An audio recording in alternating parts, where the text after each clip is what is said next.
الحمد للہ وکفا وسلام علی عباده الذین اصطفى اما بعد اعوذ باللہ من الشیطان الرجیم بسم اللہ الرحمن الرحیم وذکر فإن الذکرى تنفع المؤمنین سبحان ربک رب العزة عما یصفون وسلام علی المرسلین والحمد للہ رب العالمین اللہم صل علی سیدنا محمد وعلى آل سيدنا محمد وبارك وسلم اللهم صل على سيدنا محمد وعلى آل سيدنا محمد وبارك وسلم اللهم صل على سيدنا محمد وعلى آل سيدنا محمد وبارك وسلم۔ پیارے اللہ کا لاکھ لاکھ شکر احسان ہے کہ اللہ رب العزت نے اس بھاگل شہر کے اندر مجھے اپنی ماں بہنوں سے مخاطب ہونے کا موقع عطا فرمایا۔ میں اللہ تعالیٰ سے دعا کرتا ہوں کہ جتنی دیر بیٹھ کر ہم دین کی باتیں کریں اور سنیں، اللہ رب العزت اپنی خصوصی رحمتیں نازل فرمائیں، اور جو باتیں کہی جائیں اور سنی جائیں اللہ تعالیٰ ان پر عمل کرنے کی توفیق عطا فرمائیں، اور اللہ تعالیٰ ہم سب کی زندگیوں میں انقلاب پیدا فرمائیں۔ دیکھیں، آپ اس مدرسے کی عمارت میں دینی تعلیم کی نسبت پر، دینی مذاکرے کی نسبت پر حاضر ہوئی ہیں، اور یہاں قریب میں ایک بازار لگتا ہے، بازار سے ہوتے ہوئے آپ ادھر گزری ہیں۔ بازار میں کئی مرتبہ دیکھا گیا کہ جب کوئی چیز خریدی جاتی ہے تو تولنے والا تولتا رہتا ہے۔ مثال کے طور پر پیاز لینی ہے، آلو لینے ہیں، تو ایک طرف تو وزن رکھا رہتا ہے اور دوسرے پلڑے کے اندر وہ آلو اور پیاز ڈالی جاتی ہیں، تو پہلے 2 ڈالتے ہیں، پھر 3، پھر 4، پھر 5، پلڑا نہیں جھکتا، لیکن آخر میں کوئی چھوٹا سا آلو یا چھوٹی سی پیاز رکھتے ہیں اور پلڑا جھک جاتا ہے۔ تو کیا مطلب؟ کیا وہ آخر میں جو چھوٹا سا آلو رکھا گیا وہ اتنا وزنی تھا کہ اس نے سب کو جھکا دیا؟ نہیں، وہ تو سائز میں بھی چھوٹا سا تھا، وہ وزنی نہیں تھا، تو پھر کیوں جھک گیا؟ اصل میں سب نے مل کر زور لگایا تھا لیکن نہیں جھکا، آخر میں چھوٹا سا آیا اور اس نے جیسے اپنے وجود کو اس میں سمایا تو پلڑا جھک گیا۔ معلوم ہوا کوئی آخر میں ایک چھوٹا سا آلو، کوئی چھوٹی سی چیز رکھی جاتی ہے جس کی وجہ سے پلڑا جھک جاتا ہے۔ اسی طرح انسان کئی دفعہ زندگی میں باتیں سنتا رہتا ہے لیکن زندگی میں انقلاب نہیں آتا، لیکن کوئی ایک بات کان میں ایسی پڑتی ہے، اس کے پڑھتے کے ساتھ ہی زندگی میں ایک دم سے انقلاب آ جاتا ہے۔ تو اللہ تعالیٰ سے دعا مانگتے رہنا چاہیے، پیارے اللہ وہ ایک بات، وہ ایک گھڑی جس میں زندگی میں انقلاب آیا کرتا ہے، یا اللہ ہم سب کی زندگی میں جلدی سے لا دیجیے۔ بغداد کی سڑکوں پر ایک چھوٹا سا بچہ روتا ہوا چل رہا تھا۔ کسی نے پوچھا کہ کیوں رو رہے ہو؟ چھوٹا سا بچہ تھا، کہا مجھے جہنم کی آگ سے ڈر لگ رہا ہے۔ تو وہ جو پوچھنے والے تھے بڑی عمر کے تھے، انہوں نے پوچھا بیٹا ابھی تو تم چھوٹے سے منع ہو، چھوٹے سے بچے ہو، ابھی تو تمہیں جوان ہونا ہے، ابھی تو تمہارا نکاح ہونا ہے، ابھی تو تمہارے یہاں بچے آئیں گے، وہ اللہ کے نیک بندے بنیں گے، ولی بنیں گے، تب تمہیں دنیا سے جانا ہے۔ تو اس نے کہا کہ آپ جو کچھ کہہ رہے ہیں وہ اپنی جگہ، لیکن میرا تجربہ اپنی جگہ۔ میں نے کئی دفعہ دیکھا کہ امی بڑی لکڑیوں کو جلانے سے پہلے چولہے میں چھوٹی لکڑی پہلے جلاتی ہیں تاکہ بڑی لکڑیوں میں آسانی کے ساتھ آگ لگ سکے۔ مجھے ڈر لگتا ہے اس منظر کو دیکھ کر، کہیں ایسا نہ ہو اللہ بڑے بڑے گنہگاروں کو ڈالنے سے پہلے ہم چھوٹوں کو جہنم میں ڈالیں تاکہ جہنم کی آگ بھڑک جائے۔ تو دیکھیے ایک چھوٹا سا بچہ، اللہ تعالیٰ نے اس کے دل کے اندر کیسا خوف خدا رکھا، اور کیسا اللہ نے اپنے بچے کے دل میں، اللہ تعالیٰ نے اپنے بندے کے دل میں اپنا تقوی اور اپنا ڈر رکھا۔ تو یہ چیز ہمیں اللہ سے مانگنی چاہیے کہ وہ تقوی کا وہ مقام جس سے بندہ گناہوں سے بچ سکے اور نیکی اور طاعت پر کھڑا ہو سکے، اللہ ہم سب کو وہ عطا فرما۔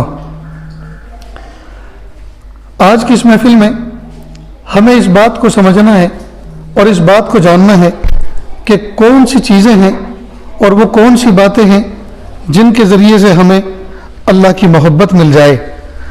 اصل میں مجھے اور آپ کو اللہ رب العزت نے اپنی قدرت کاملہ سے پیدا فرمایا، اور اللہ تعالیٰ چاہتے یہ ہیں کہ ہم اللہ تعالیٰ کے ایسے بندے بن کے زندگی گزاریں، ایسے بندے بن کے زندگی گزاریں کہ دنیا اور آخرت میں اللہ رب العزت ہمیں رضا والی زندگی عطا فرمائیں۔ دیکھو میری ماں بہنوں، اچھی طرح سے اس بات کو سمجھ لو۔ ایک روایت کے مطابق اللہ تعالیٰ نے 18,000 مخلوق پیدا فرمائی۔ 18,000 میں انسان بھی ہیں، اور انہی انسانوں میں اور آپ بھی ہیں۔ سوال یہ پیدا ہوتا ہے کہ 18,000 مخلوق جو اللہ نے پیدا فرمائی، اس میں ایک بھی مخلوق کو اللہ نے بیکار پیدا نہیں کیا۔ اگر بیکار پیدا کیا جاتا تو اللہ تعالیٰ کا ایک عمل عبث اور بیکار کہلاتا، اور اللہ کا کوئی عمل بیکار نہیں ہے۔ اب سوال یہ پیدا ہوتا ہے کہ میرے اور آپ کے پیدائش کا مقصد کیا ہے؟ اللہ نے مجھے اور آپ کو کیوں پیدا کیا؟ تو انسانوں کو اللہ پاک نے اس لیے پیدا کیا، مجھے اور آپ کو اللہ نے اس لیے پیدا کیا تاکہ ہم اللہ کی محبت اور معرفت حاصل کریں۔ تو اللہ تعالیٰ کی محبت اور معرفت حاصل کرنا یہ جو ہے ہم سب کی زندگی کا مقصد ہے۔ تو یہ تو ہوا ہدف، یہ ہوا نشانہ، اللہ کی محبت و معرفت۔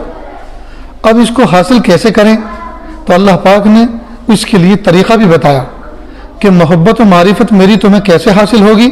اس کا طریقہ یہ ہے کہ میں نے جو کرنے کے کام کہے ہیں ان کو کریں، اور جن کاموں سے بچنے کے لیے کہا ان سے بچیں۔ اس کو کہتے ہیں اوامر پر عمل کرنا اور نواہی سے بچنا۔ تو اللہ تعالیٰ کی محبت و معرفت یہ ہدف ہے، یہ نشانہ ہے، یہ ٹاسک ہے، اور اس ہدف تک پہنچنے کے لیے 2 راستے ہیں۔ ایک ہے اوامر پر عمل کرنا، اور دوسرا ہے نواہی سے بچنا۔ اب جس طرح سے ٹرین کی 2 پٹری ہوتی ہیں اور دونوں پٹری کا صحیح سالم ہونا ضروری ہے، تبھی ٹرین کا انجن ڈبوں کو لے کر منزل پر اسٹیشن پہ پہنچ سکتا ہے، اسی طرح اوامر کی پٹری اور نواہی کی پٹری دونوں صحیح سالم ہونا ضروری ہے۔ اوامر امر کی جمع ہے، امر کے معنی ہے کرنے کے کام، آرڈر۔ نواہی نہیں کی جمع ہے، اس کے معنی ہے بچنے کے کام جن سے اللہ پاک نے منع کیا ہے۔ تو اوامر اور نواہی یہ 2 پٹری ہیں۔ ٹرین کی پٹری ایک صحیح سالم ہو اور دوسری سرے سے نہ ہو یا ناقص ہو تو ٹرین منزل پہ کبھی نہیں جا سکتی۔ دونوں پٹری کا صحیح سالم ہونا ضروری ہے۔ اسی طرح اللہ کی محبت و معرفت کا کمال اور کمال درجہ اس وقت حاصل ہوتا ہے جبکہ اوامر اور نواہی پر 100% عمل کیا جائے۔ اب ہم میں سے بہت سے لوگ تو ایسے ہیں جو اوامر پر عمل کرتے ہیں، نواہی سے نہیں بچتے، گناہ سے نہیں بچتے، غیبت سے نہیں بچتے، جھوٹ سے نہیں بچتے، چغلی سے نہیں بچتے، لڑائی سے نہیں بچتے، گالی گلوچ سے نہیں بچتے، اور موبائل میں اور انٹرنیٹ میں غلط بری چیزوں کے دیکھنے سے نہیں بچتے۔ اور کچھ ایسے ہیں جو نواہی پر تو 100% عمل کرتے ہیں، گناہ کوئی نہیں کرتے، لیکن نیکی بالکل نہیں کرتے، نماز نہیں پڑھتے، حج زندگی کا باقی ہے، زکوٰۃ نہیں دیتے۔ تو جو کرنے کے کام ہے وہ نہیں کرتے، نہ کرنے کے کاموں سے بچتے ہیں۔ تو کچھ ایسے ہیں جو کرنے کے کام تو کرتے ہیں، نہ کرنے کے کاموں سے نہیں بچتے۔ کچھ ایسے ہیں جو نہ کرنے کے کاموں سے بچتے ہیں لیکن کرنے کے کام نہیں کرتے، اور کچھ ایسے ہیں جو دونوں پہ تھوڑا تھوڑا عمل کرتے ہیں۔ یہ سب دھوکہ کھائے ہوئے ہیں۔ تو پھر کامیاب کون؟ کامیاب وہ ہے جو 100% اوامر پر اور نواہی پر عمل کرے، وقت پہ نمازیں پڑھے، وقت پہ تلاوت کرے، وقت پہ ذکر کرے، حج کر چکا ہو یا وقت پر کرنے کا ارادہ ہو، زکوٰۃ وقت پر دے، رمضان کے روزے ان کو فقر و فاقہ نہ سمجھے، شوق سے محبتوں کے ساتھ ادا کرے، تراویح محبتوں کے ساتھ ادا کرے۔ غرض یہ کہ کرنے کے جتنے کام ہیں شوق سے محبت سے کیے جائیں۔ اب کرنے کے کاموں میں بیوی بچوں کا حق ہے، اس کو ادا کرے۔ بیوی 2 پیسے مانگ رہی ہے تو شوہر اس میں آنا کھانے نہ کرے، ہر وقت تو بس پیسے مانگتی رہتی ہے، کہاں سے لا کر دوں، کوئی درخت تھوڑی لگائے۔ اب یہ سب چیزیں بیوی کو نہیں کہی جاتی، وہ بھی جانتی ہے کہ درخت پہ پیسے نہیں لگا کرتے، اللہ پاک وہ تو عطا فرماتے ہیں۔ تو ایسے جملے کہنے سے جس سے بیوی کا دل ٹوٹ جائے یہ مرد کے لیے جائز نہیں ہے۔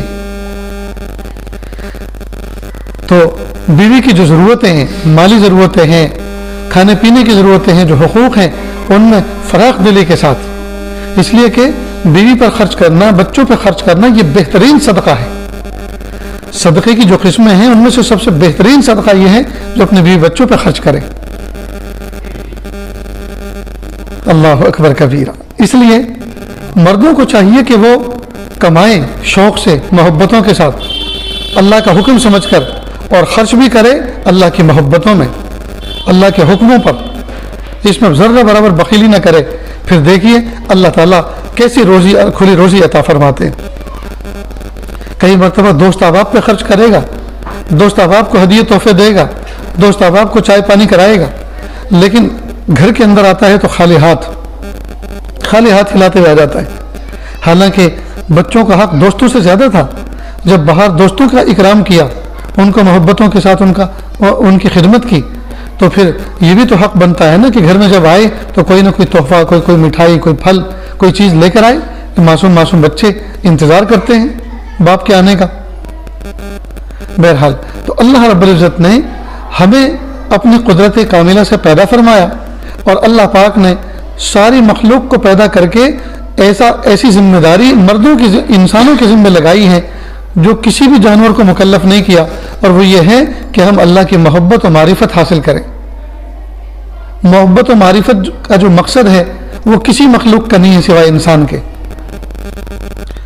نہ بھیڑ بکری کا مقصد ہے، نہ مرغی چوزوں کا مقصد ہے۔ کوئی مخلوق، کوئی پرند، کوئی چرند اللہ کی محبت و معرفت کے لیے پیدا نہیں ہوا۔ اللہ کی محبت و معرفت کے لیے انسانوں کو اللہ نے پیدا فرمایا ہے۔ اور یہ محبت و معرفت جو مقصد زندگی ہے، اس مقصد کو زندگی میں کیسے لائیں گے؟ تو اللہ پاک نے اس کے لیے طریقہ بتایا کہ تم میرے اوامر پر عمل کرو اور نواہی سے بچو۔ اگر تم اس پر عمل کرو گے تو میری محبت و معرفت تمہیں مل جائے گی۔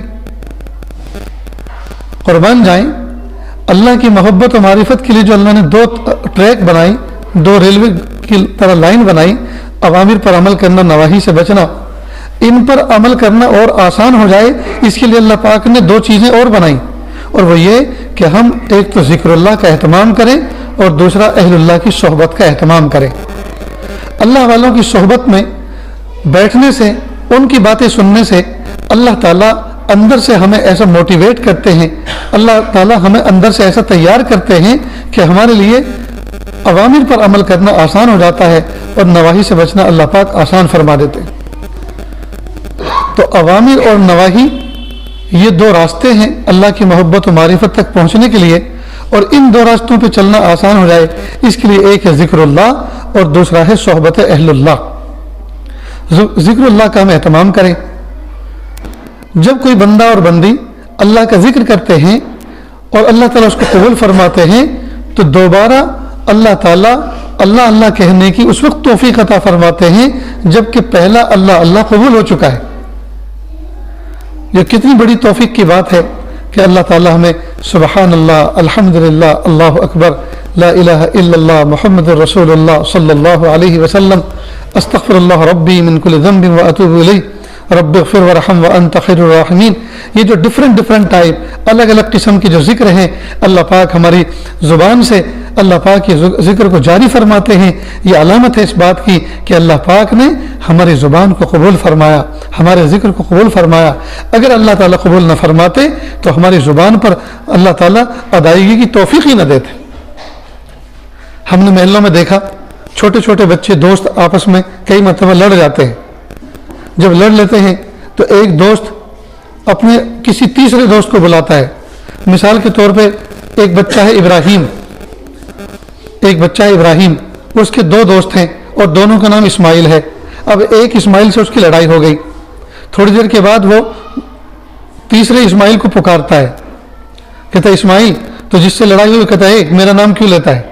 تو دیکھو، جس سے آدمی کو لڑائی ہوتی ہے، نفرت ہو جاتی ہے، وہ اس کی زبان سے اپنا نام بھی سننا پسند نہیں کرتا۔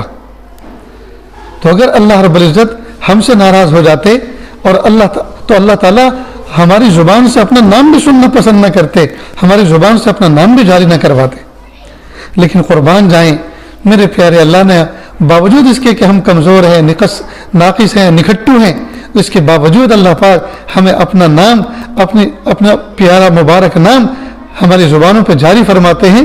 اس کا مطلب یہ ہے کہ بات بنی ہوئی ہے، اللہ پاک ناراض نہیں ہے۔ اس لیے ہمیں کثرت کے ساتھ ذکر کرنا چاہیے، اور کثرت سے ذکر کا مطلب یہ نہیں ہے کہ ہر وقت ہم تسبیح لے کے بیٹھے رہیں، نہیں، ذکر نام ہے اللہ کی یاد کا، اور یاد کام ہے دل کا. یاد ہمیشہ دل سے کیا جاتا ہے. کبھی بھی آدمی یوں نہیں کہتا یار میرے ہاتھ تجھے بہت یاد کر رہے ہیں, میرے پیر تجھے بہت یاد کر رہے ہیں, میرا سر تجھے بہت یاد کر رہا ہے. ہمیشہ یہ کہتا ہے یار آپ کی یاد ہمیشہ دل میں رہتی ہے, آپ میرے دل میں ہمیشہ اسکرین پر رہتے ہیں. ماں اپنے بچے کو فون کرتی کہتے بیٹا کب آؤ گے, میرے دل میں ہمیشہ تمہاری یاد رہتی ہے, میرا دل تمہیں دیکھنے کو کر رہا ہے. اب یہ نہیں کہتی آنکھیں دیکھنے کو کر رہی ہیں, بلکہ کہتے دل دیکھنے کو کر رہا ہے. حالانکہ دیکھنا آنکھ کا کام ہے, لیکن آنکھ کا کام اس وقت ہوگا جب دل میں یاد آئے گی تبھی تو نا. بات ہمیشہ منہ سے کی جاتی ہے, تو ماں نہیں کہتی بیٹا میرا منہ تم سے بات کرنے کو کر رہا ہے, بلکہ کہتے بیٹا میرا دل تم سے بات کرنے کو کرتا ہے. تو دیکھو بات کرنا زبان کا کام ہے, لیکن زبان کھلنے سے پہلے, چلنے سے پہلے دل میں یاد آتی ہے نا.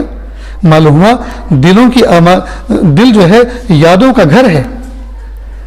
تو ذکر عربی میں جس کو کہتے ہیں, اردو میں اسی کو یاد کہتے ہیں.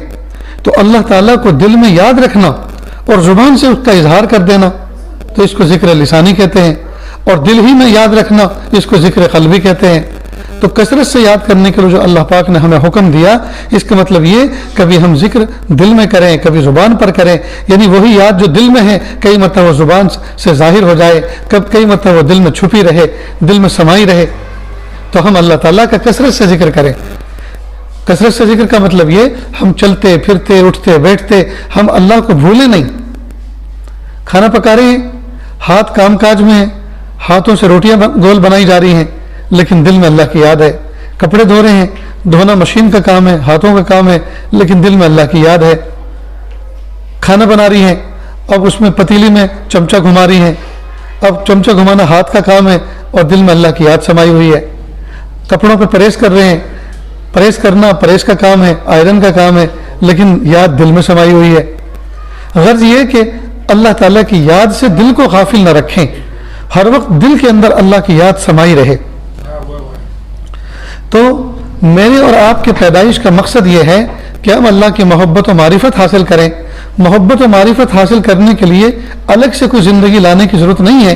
جوان بچیاں, جوان عورتیں یہ نہ سوچیں جب بوڑھے ہو جائیں گے, سر کے بال سفید ہو جائیں گے, اس کے بعد تو آخری عمر میں تسبیح لے کر ہی بیٹھے رہیں گے, ہر وقت بس اللہ اللہ ہی کریں گے, ہر وقت مصلی ہی پر اپنا ڈیرا ڈال کے رکھیں گے. نہیں, کیا پتہ سر کے بال سفید نہ ہوں اور دنیا میں سے جوانی کی حالت میں دنیا سے رخصت ہونا نصیب ہو جائے. کس نے دیکھا؟ کون ایگریمنٹ کر کے لایا اللہ کے یہاں کہ ہم بڑھاپے تک جیئیں گے؟ اس لیے اس کا انتظار نہ کریں کہ بڑھاپا آئے گا تب ہم اللہ کی نیک بندی بنیں گی, تب ہم اللہ کی ولیہ بنیں گے. نہیں, بلکہ آج ہی سے, بلکہ ابھی سے اس بات کا ارادہ کر لیں میرے پیارے اللہ, گناہوں کو چھوڑنا ہے, گناہوں کے کاموں کو چھوڑنا ہے, اور آپ کی یاد کو دل میں بسانا ہے, اور نیکی اور تقوی پہ زندگی گزارنی ہے, اور قدم آگے بڑھانا ہے. وقت کی رابعہ بصریہ بننی ہے, وقت کی رابعہ بصریہ ہمیں بننا ہے. ہمیں اپنے بچوں کو اپنی آنکھوں کی ٹھنڈک بنانا ہے, ان کی بہترین تربیت کرنی ہے, شوہروں کی نافرمانی نہیں کرنی, اپنے بڑوں کی نافرمانی نہیں کرنی, چھوٹوں کے ساتھ محبت و شفقت کا معاملہ کرنا ہے, اور اپنے گھر کو اور آنگن کو جنت کا نمونہ بنانا ہے. تو ابھی سے ارادہ کریں گے اور یہاں سے اٹھ کے چلیں گے, اور ہر قدم پر اللہ تعالیٰ کی حکموں کی خلاف ورزی نہیں کریں گے بلکہ پابندی کریں گے. بس یہیں سے ولایت کا دروازہ شروع ہو جائے گا, یہیں سے اللہ کی محبت و معرفت کا دروازہ شروع ہو جائے گا. اللہ کے ولی بننے کے لیے پیر اوپر کرنا, سر نیچے کرنا نہیں ہوتا, الگ سے کوئی ایکسرسائز کرنی نہیں ہوتی, الگ سے کچھ جو ہے جس کو ہندی زبان میں ڈنڈوت کہتے ہیں, کوئی مجاہدہ کرنا, یہ الگ سے نہیں کرنا, بلکہ یہی جو روٹین کے کام ہیں انہی کو ہم اللہ کی مرضیوں کے مطابق گزارنے والی بنیں. شوہر کو کھانا بنانا ہے, بچوں کے لیے کھانا پکانا ہے, اس وقت نیت یہ ہو میرے پیارے اللہ شوہروں کی خدمت کرنا, اپنے بچوں کی خدمت کرنا, ان کی تربیت کرنا مجھ ماں پر فرض ہے میرے پیارے اللہ, اس فریضے کو میں ادا کر رہی ہوں. اب جس وقت یہ عمل کر رہی ہوں گی, جتنا وقت اس میں لگے گا, کھانا پکانے میں, روٹی بنانے میں, سالن بنانے میں جتنا وقت لگے گا سب عبادت میں گزرے گا. کپڑے دھونے ہیں, نیت یہ پیارے اللہ شوہر کی خدمت کرنا میرے ذمہ فرض ہے, بچوں کی تربیت کرنا, بچوں کو پاک صاف رکھنا میرے ذمہ فرض ہے. یا اللہ اس فریضے کو میں ادا کر رہی ہوں, یا اللہ اس فریضے کو میرے قبول فرما. اب یہ کپڑے دھونا, سکھانا, ان کو طے کرنا، پرہیز کرنا، ترتیب سے کباٹ میں رکھنا، یہ سب کا سب عبادت میں شمار کیا جائے گا۔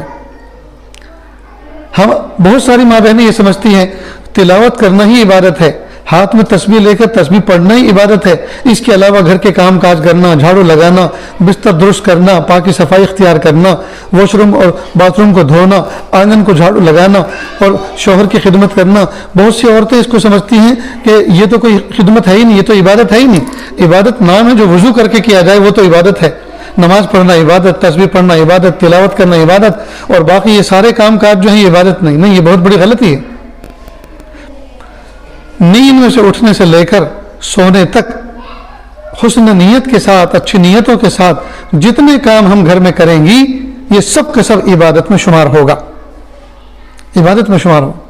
میری ماں بہنوں، آپ کی خدمت کی وجہ سے یہ شوہر یہ سوہنے سجیلے بنے ٹھنے جو پھرتے ہیں، یہ آپ کی برکتوں سے ہی تو بنے ٹھنے پھرتے ہیں، یہ آپ کی برکتوں سے ہی تو یہ صاف ستھرے گھومے پھرتے ہیں، ورنہ کتنے میلے کچیلے ہوتے ہیں۔ تو آپ کی برکتوں سے ان کی عزت ہوتی ہے، آپ کی برکتوں سے یہ مسجد کے اندر صفائی ستھرائی کے ساتھ حاضری دیتے ہیں، کسی کو تکلیف نہیں ہوتی۔ کیوں؟ اگر آپ نے صاف ستھرے کپڑے ان کو نہ دیے ہوتے اور نہانے کے لیے برتن گرم پانی آپ نے کیا نہ ہوتا اور غسل خانے کے اندر تولیہ لٹکایا ہوا نہ ہوتا اور یہ سب چیزیں نہ ہوتی تو یہ اتنے سونے سجیلے یہ جو ہے چمکتے دمکتے پھرتے انسان نظر نہ آتے۔ معلوم ہوا شوہروں کی پاکی صفائی کے اندر آپ کا بہت بڑا حصہ ہے، یوگدان ہے۔ اگر یہ حصہ آپ ادا نہ کریں تو شوہروں کو صاف ستھرا رہنے کا اجر نہ ملے۔ اب ان کو جو اجر صاف ستھرا رہنے کا مل رہا ہے، النظافت نصف الایمان، الطہارت شطر الایمان، او کما قال علیہ الصلوۃ والسلام، پاکی صفائی تو آدھا ایمان ہے، یہ آدھا ایمان یہ آپ کے ذریعے سے مردوں کو ملتا ہے، تو آپ کا تو کتنا بڑا حصہ ہے۔ اس لیے ایک تو اپنے آپ کو حقیر و فقیر نہ سمجھیں، کمزور اور ذلیل نہ سمجھیں۔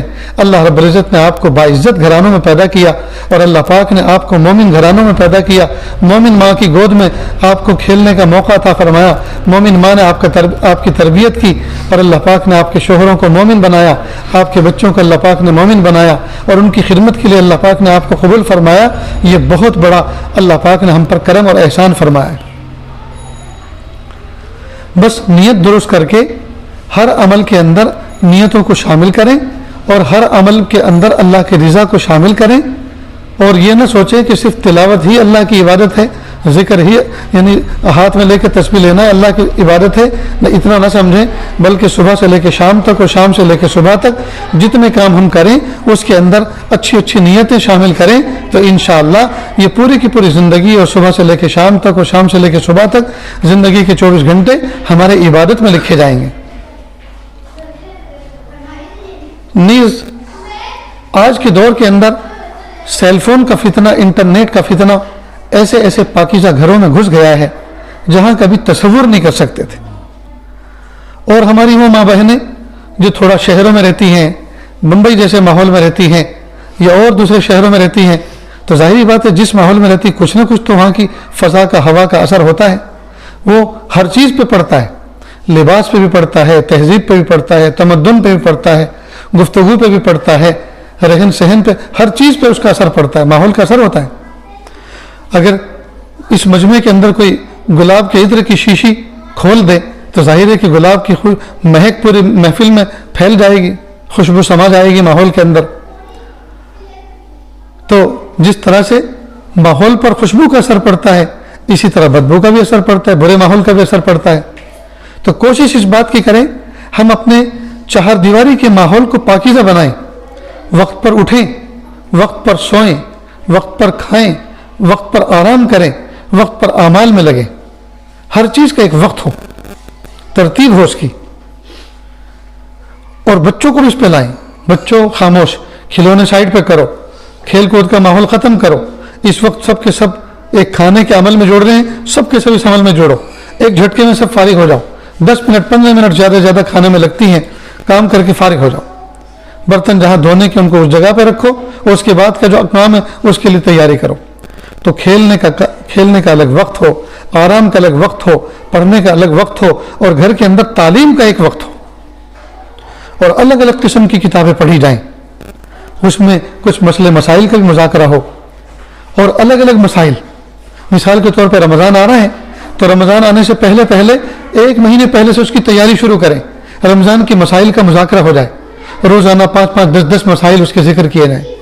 اور جو بھی پڑھے کتاب میں اس کو 1 مرتبہ نہ پڑھے بلکہ 2 اور 3 مرتبہ پڑھے تاکہ ذہن نشی ہو جائے. تو مسائل کا استحضار رہے گا. پھر تھوڑی سی دیر کے لیے فضائل کی کتاب پڑھیں, رمضان کی فضیلتیں, تلاوت کی فضیلتیں, ذکر و اذکار کی فضیلتیں, اللہ کے راستے میں خرچ کرنے کی فضیلتیں. تو مسائل بھی آئیں اور فضائل بھی آئیں. فضائل سے طلب پیدا ہوگی, تڑپ پیدا ہوگی, اور مسائل سے ان اعمال کو صحیح کرنے کا حوصلہ پیدا ہوگا. اگر ہم کام کریں لیکن احسن طریقے سے نہ کریں تو وہ کام کہلاوا ہی نہیں کہلاتا, کیا ہوا نہیں کہلاتا. ایک ہے کام کا کرنا اور ایک ہے اس کو احسن طریقے سے کرنا, دونوں میں فرق ہے. میں کہا کرتا ہوں چاول 1 گلاس ہو, مسالہ 1 گلاس ہو, گوشت 1 گلاس ہو, لیکن بنانے والا بھٹیارا اگر 20 گلاس ہوگا تو وہ بریانی نہیں بنائے گا بلکہ درمیانی بنائے گا. اس سے بریانی نہیں بنے گی اس لیے کہ بنانے کا طریقہ ہی نہیں تھا, اس کو ہر چیز 1 گلاس تھی. ٹھیک اسی طرح رمضان کا مبارک مہینہ ہو, آپ نے عمل کیا بھی ہو لیکن مسائل سن کر اس کو اچھی طرح سے نہ کیا ہو تو کیا فائدہ اس کے کرنے کا. اس لیے فضائل سننے سے طلب اور شوق پیدا ہوتا ہے, بھئی یہ عمل ہمیں کرنا ہے, اور مسائل کے ذریعے سے عمل کے اندر جان پیدا ہوتی ہے. تو فضائل کی بھی تعلیم کریں گھر میں اور مسائل کی بھی تعلیم کریں, دونوں کا مذاکرہ ہونا چاہیے. پھر دیکھو انشاءاللہ سیکھ کر اور شوق کے ساتھ جب عمل کریں گے اس کا لطف ہی کچھ اور ہوگا, اس کا مزہ ہی کچھ اور ہوگا. تو گھر کے اندر ہم اس طرح کا ماحول کریٹ کریں, اس طرح کا ماحول بنائیں کہ ہمارے گھر کے اندر غفلتوں کا ڈیرا نہ ہو. اور فون جو ہے اس کا سب سے بڑا سبب بنتا ہے. جب ماں فون میں گیم کھیل رہی ہو بڈھی ہو کر, یعنی ادرانی عمر کی ہو کر, تو چھوٹے چھوٹے معصوم بچوں پہ کتنا برا اثر پڑے گا. وہ بھی کھلونا کھیلیں گے, وہ بھی کھیل کھیلیں گے. پھر ماں کسی پھوٹے منہ سے یوں نہیں کہہ سکتی بیٹا مت کھیلو, کتاب پڑھو, سبق پڑھو, یاد کرو. وہ کہیں گے امی تم بھی تو کھیل رہے ہو. تو ظاہری بات ہے کہ جب ماں ہی بد عمل ہوگی, بے عمل ہوگی, تو پھر بچوں کو عمل کی دعوت نہیں دے سکتی. اس لیے اس کا خاص اہتمام کریں. نیز رات کو سوتے ہوئے فون ہرگز نہ دیکھیں, اس لیے کہ بچوں پہ اس کا غلط اثر پڑتا ہے. پھر وہ بھی لیٹے لیٹے فون دیکھتے ہیں, کھیلتے ہیں. اور ماں کس پھوٹے منہ سے, باپ کس منہ سے کہے کہ بچوں فون رکھ دو, بند کرو, رات کے سونے کا وقت ہے. وہ بھی تو کہیں گے آپ بھی تو دیکھ رہے ہیں. آج کل کے بچے پہلے کے زمانے کے بوڑھوں کے برابر ذہانت رکھتے ہیں, ٹکا سا جواب دیتے ہیں, اسی وقت منہ کھولتے ہیں, سب کے سب دیکھتے رہ جاتے ہیں. تو گھر کے ماحول کو فون کے ماحول سے اب بچا کے رکھنا ہے. بس ضرورت کے درجے میں اس کو رکھو, اور جہاں ضرورت پوری فوراً اس کو دور کرو. ایک عرب کے عالم نے اپنی بیوی بچوں کو جمع کیا, اور ان کے یہاں تو ماشاءاللہ بیوی بچے بھی بہت سارے ہوتے ہیں. اور انہوں نے سب کے درمیان میں ایک چھوٹی سی تقریر کی اور یہ کہا کہ دیکھو جب سے یہ انٹرنیٹ اور واٹس ایپ ایجاد ہوا ہے ہم تو کسی کام کے نہیں رہے, ہر وقت اسی میں لگے رہتے ہیں. تو اگر اسی طرح سے زندگی گزرے گی تو بتائیے اللہ تعالیٰ کو کیا منہ دکھائیں گے. نہ تلاوت ہو رہی ہے, نہ مطالعہ ہو رہا ہے, نہ کوئی اور کام کاج گھر کا ہو رہا ہے, ہر وقت ہر ایک فون میں لگا رہتا ہے. دیکھو میں ایک ضابطہ بناتا ہوں, آپ تمام کو اس پر چلنا ہے. اور ضابطہ یہ ہے کہ رات کو 10 ساڑھے 10 بجے کے بعد فون کو بند کر دینا ہے, فون کو بند کر دینا ہے. اور جو غیر شادی شدہ بچے ہیں وہ اپنے فون اپنے امی ابا کے کمرے میں ٹیبل پہ جمع کر کے بند کر کے چلے جائیں, اور رات میٹھی نیند سکون کے ساتھ گزاریں. یاد رکھیں میٹھی نیند آنکھیں بند کرنے سے نہیں آتی بلکہ ڈیٹا آف کرنے سے آتی ہے. آنکھیں بند کرنے سے آتی, آنکھیں بند کرنے سے نہیں بلکہ فون بند کرنے سے آتی. تو انہوں نے یہ ضابطہ بنایا. نیز فجر کے بعد, اشراق کے بعد, اب اشراق پڑھ کر اپنے فون کو کھولیں اور 15 منٹ آپ استعمال کر سکتے ہیں. انٹرنیٹ کا استعمال کنٹینیو صرف 15 منٹ استعمال کر سکتے ہیں. 15 منٹ کے بعد 3 گھنٹے کے لیے پھر سے اس کو بند کر دیں. جب 3 گھنٹے پورے ہو جائیں تو پھر 15 منٹ کے لیے چالو کریں, اور 15 منٹ میں کوئی میسج آیا اس کا جواب دے دیں, کسی کو میسج بھیجنا ہے تو اس کو ارسال کر دیں, اور پھر 3 گھنٹے کے بعد بند کر دیں. غرض یہ کہ 3 گھنٹے فون بند رکھنا ہے,